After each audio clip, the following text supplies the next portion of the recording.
Random House Audio presents Northwest Corner by John Burnham Schwartz. Read for you by Robertson Dean, Chuck Carrington, Rebecca Lohman, Kim Mai Guest, and Amanda Carlin. There are heroes, and there are the rest of us. Reservation Road.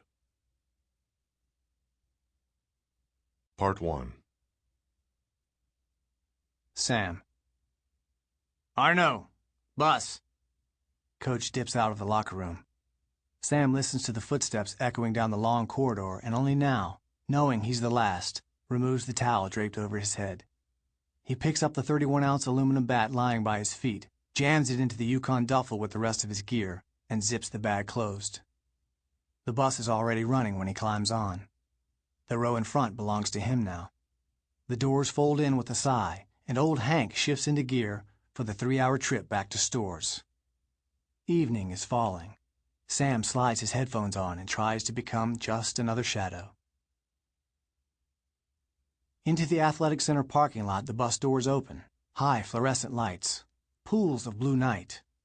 A gangplank waiting, all lit up. He's sitting right behind Hank and should go first, but it feels less bad to stay where he is, headphones on, eyes nowhere, deep in the stump of his own mortification. Teammates start to shuffle by. Smells of glove leather and greased eye black, hail-like wrapping of spikes. A hand on his arm. It's Jake, his roommate. Sam lifts one side of the headphones an inch. Heading back to the room? Jake's voice is almost insultingly tender. The comfort you receive when, bases loaded and 2 out in the 10th inning of the college playoffs, you strike out without taking a swing, ending your team's season. Shower up at least, you look like shit. Sam shakes his head gratefully.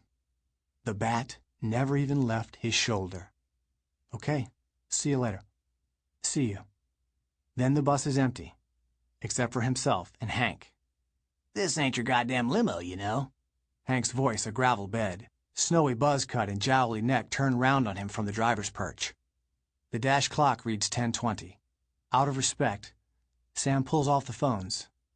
A sigh from Hank as he levers the doors closed. So fuck it. Where to, DiMaggio? Where to is O'Doul's, off campus, third-choice watering hole in town. Nobody's date-night destination.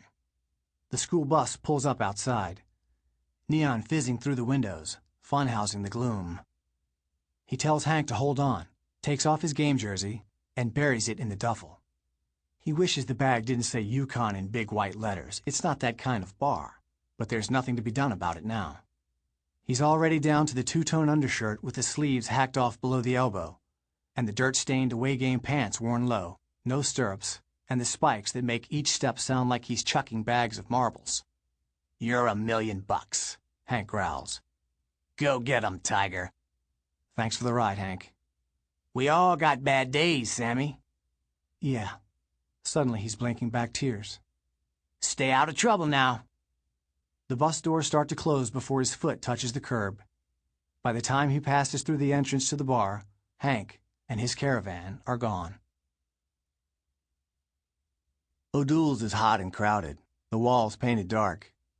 A long time Sam stands drinking by himself. When a stool at the bar finally opens, he slides onto it, the Yukon duffel shoved down into the sawdust and gum shadows at his feet. A Bacardi mirror with fogged glass hangs above the back bar next to a St. Pauli girl clock.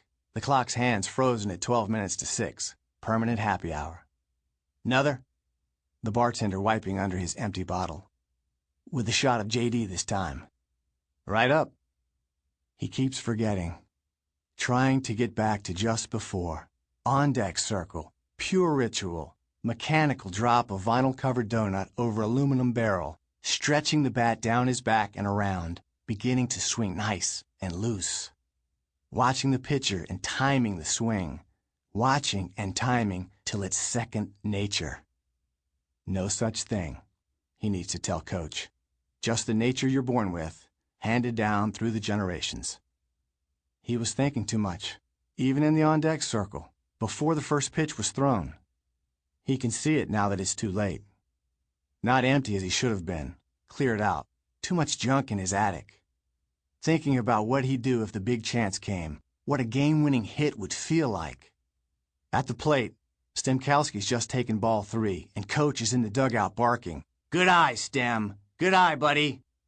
The crowd, attendance announced at 683, roaring their heads off, as Stem watches ball 4 ride in tight under his neck and starts jogging up the first baseline, loading the bases. And Sam stakes the bat handle into the packed dirt, dislodging the donut. The weight slips off, and the bat becomes a killing staff. And for about half a minute, a raw, brute strength he's never personally experienced before comes surging through his shoulders down to his hands, and he strides into the batter's box, believing for once that it's going to happen. The strength fills him, blotting out the past, till it takes him too far, tips the meter into the red, and because it's raw and threatening and not really there, this illusion of power, already leaving, leads him to his father. It makes him think of his father. At which moment, the first pitch on its way, he knows in his sinking heart how it's all going to play out. Dwight. At 11:47 a.m., a man in a patterned vacation shirt not unlike mine steps out of his Lexus SUV, followed by his young son. I watched them through the front window from aisle 7, baseball, softball, more baseball, in a moment of commercial respite and quicksand reminiscence, a Rawlings infielder's glove cupped over my nose, its hefty price tag flapping, inhaling the bicameral whiff of factory-fresh leather. Trying, as ever, to situate myself in actual time and space. Call it a voluntary hijacking. I'm no longer in SoCal Sports in Arenas, California in the year 2006, but in Pat's Team Outfitters in North Haven, Connecticut, circa 1966. Not 50 years old, but 10. Staring up into my old man's wide, creased face, absorbing that shark-skinned voice as he tells me he'll buy me the glove I want, so long as I swear on my life to treat it right.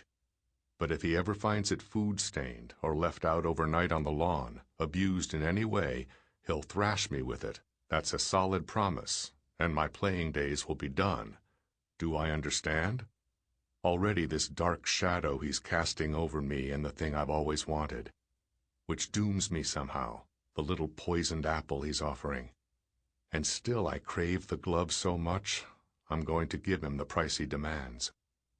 And then, before my first season of Little League is halfway over, early one morning he finds the Rawlings, that holy object of calfskin perfection, on our shitty, dew-soaked lawn. Just as he foresaw. I'm still in bed asleep, fielding grounders in my dreams, when he bursts into my room and beats me with it good. Listen to me. These are the sorts of thoughts that too often come back while you're spending 30 months in the hole. And after, too. There's violence in the air, even when nothing is happening. The idea of personal control is just a noble pipe dream. What comes at you feels bitterly, in the end, like some echo of what's inside you. Like any vessel, only more so, a place gets defined by what's in it. A hive hums and buzzes. A fist is nothing without rage. The glass doors open. In come the man and his boy. I pull the glove from my face and replace it on the shelf. Dust myself off, as it were. The boy trailing off his dad's hip at 4 o'clock, but looking up into that trusted face and smiling. The guy turning back over his shoulder, a joke just passing between them, or a story, say, about soggy donuts, wafting in from the parking lot like a cool breeze in summer. Their outward physical details less interesting to me by comparison, though still notable. The dad's big, expensive watch, like a hunk of gold bullion clamped to his wrist. The boy's pro-model Dodgers cap and special edition Tony Hawk slide-ons. Upper middle-class family, I'd say. He, a rising associate in one of the investment boutiques in the recently developed Arenas Business Park, or a tax lawyer taking a much-deserved post-April 15th day off. His boy, at 10 or 11, a promising private school student with an easy, winning personality, though perhaps too enamored of skate culture and the slackers down by the piers, and so already being prophylactically primed by his parents for a future boarding spot at the exclusive Thatcher School. Sample complete. Ready to continue?